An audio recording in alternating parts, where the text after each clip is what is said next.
Hi folks, welcome to Crisco's Corner. Unfiltered commentary. And not your truth, the real truth. Please like, share, and subscribe. And as always, thank you for your support.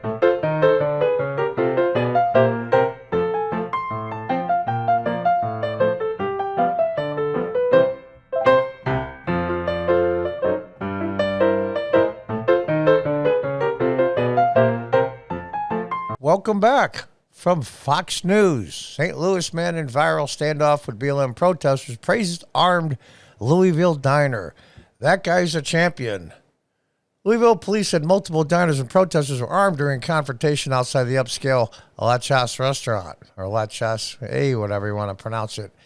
This is my opinion of the gentleman in Louisville in Kentucky, pulling out his weapon to defend himself against armed with handguns, BLM protesters.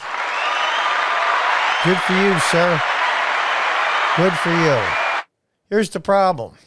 These two people, the McCloskeys, if you remember them in June, in St. Louis, they get indicted by a grand jury because they're in Missouri. Or at least they're in St. Louis area. If they're in another part of the state, maybe not. And this is the problem. I don't know what's so hard to understand. The Second Amendment says the right to keep, as in possess, and bear arms, as in walk around with them, shall not be infringed. The right to keep and bear arms shall not be infringed. All of these gun laws in all of these cities, and especially New York and LA and all these states, is unlawful. You don't like the Second Amendment, then change it. You can't have haphazard things like this poor couple trying to defend their home. It looks like a nice house, too. I guess they put a lot of money in it. It was run down originally, if I remember right. Did they act a little bit better, waving that gun around? Yeah. That's not the point. Adrenaline's pumping. They're burning down buildings. They're destroying houses. And they see these people on their property. They see them smash the gate because it's a sealed off private area. Smash down the metal gate. Yeah, I take my gun out too. Let's read on. The St. Louis man who went viral last summer when he and his wife stood in an armed vigil in front of their lawn as Black Lives Matter protesters marched through their gated community. Yeah, see gated. He's praising the Kentucky diner man seen holding a pistol as shouting demonstrators surrounded him a restaurant Sunday. He's got my tremendous respect, Mark McCloskey told Fox Wednesday afternoon. I've been saying for 10 months now that everybody needs to do. They've got to stand up for their rights and not get bullied. And that's what the Second Amendment is all about. Absolutely right, sir. Couldn't agree more.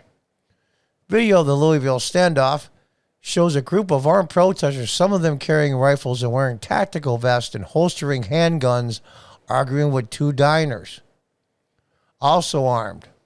It happened in a tense confrontation outside La Chasse, I believe it's pronounced, an upscale European-style restaurant shortly after the Kentucky Derby. Yeah, here we are. The one on the left's the McCloskeys during the summer in St. Louis, the man on the right's in Louisville. Good for you, sir. They were armed with handguns and rifles, which is legal to carry out in Kentucky. I'll say it again. The right to keep and bear arms shall not be infringed. It's as clear as day. I think if you're sitting there having a nice lunch and people storm in and they're armed, you've got every right to stand up and defend yourself, McCloskey said. Absolutely. La Chasse employee called 911 Saturday to report that multiple armed protesters had entered the restaurant's property, police said. Video of the incident showed a white-haired man holding a pistol across from demonstrators during an altercation. Numerous other people appear to be carrying firearms, including several in tactical vests, seen trading words with the diner, as in the gentleman here that's dining, not the diner itself. And a female demonstrator can be seen directing others to move away down the block before tensions cool down, while wearing a pink pistol holstered in her hip. A shortened video of the encounter, which does not show as much of the armed protesters, their rifles, or the second diner's handgun, went viral on Twitter. Gee, imagine selective editing. They were carrying long rifles and sidearms. They stormed the diner.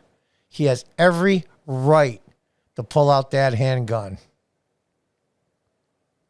In a longer video, the diner is seen standing across from three white men carrying long guns.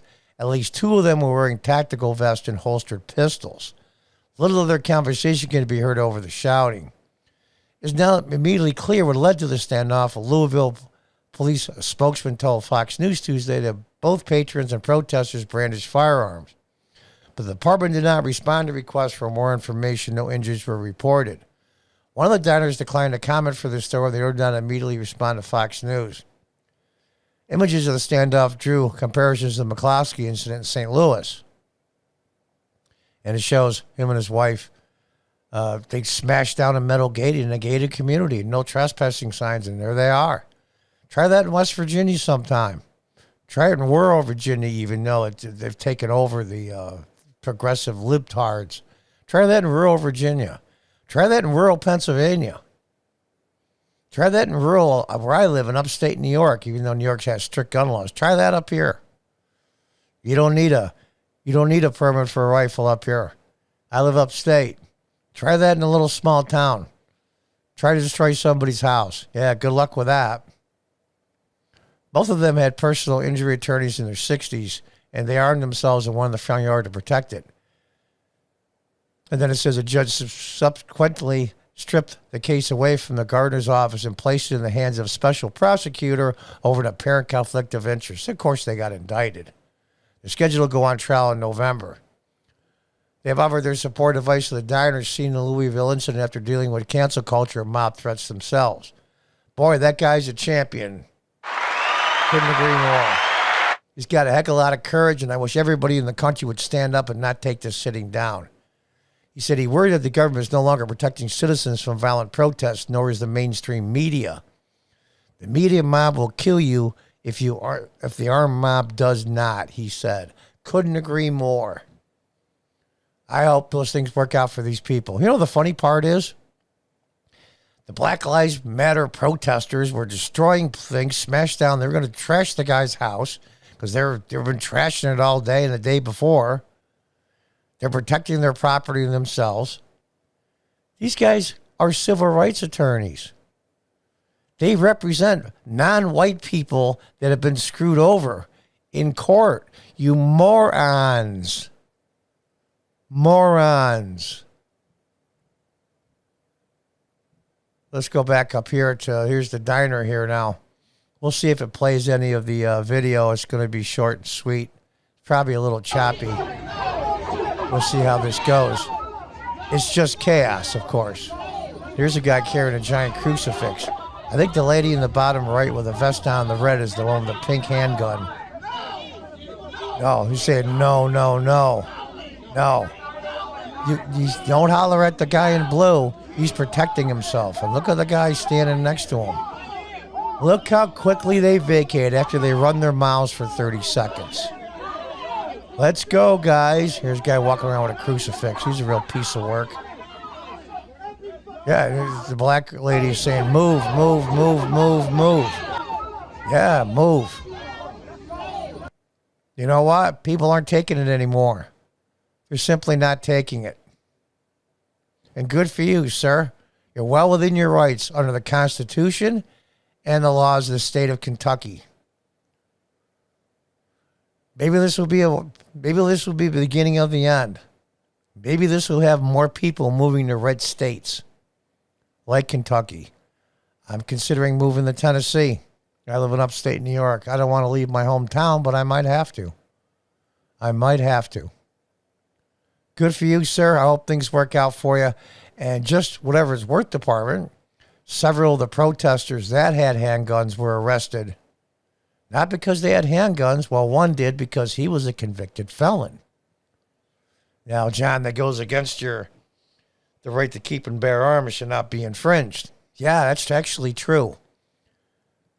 If the felony was a violent felony or use of a firearm, I think that qualifies as not being able to own or carry a handgun. If you can prove that you're a lawful citizen, you don't even have to have a reason to have a handgun. I still believe the Second Amendment is sacrosanct. We'll have to see. But I like the fact this gentleman wasn't arrested, and several of the protesters that stormed the place were, for doing things unlawfully, unlike this gentleman here. He had every single right. You notice all of a sudden they lost their mouths and they lost all their righteousness, and they're so virtuous and fighting black lives are being destroyed. So they try to trash a diner. This man had no part of it. Good for you, sir. You are a hero. And I hope you get no crap for it. And I hope you get a lot of praise, which you should. And there it is, folks. Yeah, look at him on the right. You know what? He's not taking the crap anymore. It's like the old movie in the 70s. You guys ought to look up Network, where the news commentator stood there screaming and said, stick your heads out the window and scream and holler. We're mad as hell and we're not taking it anymore. Watch that movie. Until next time, folks, goodbye and good luck.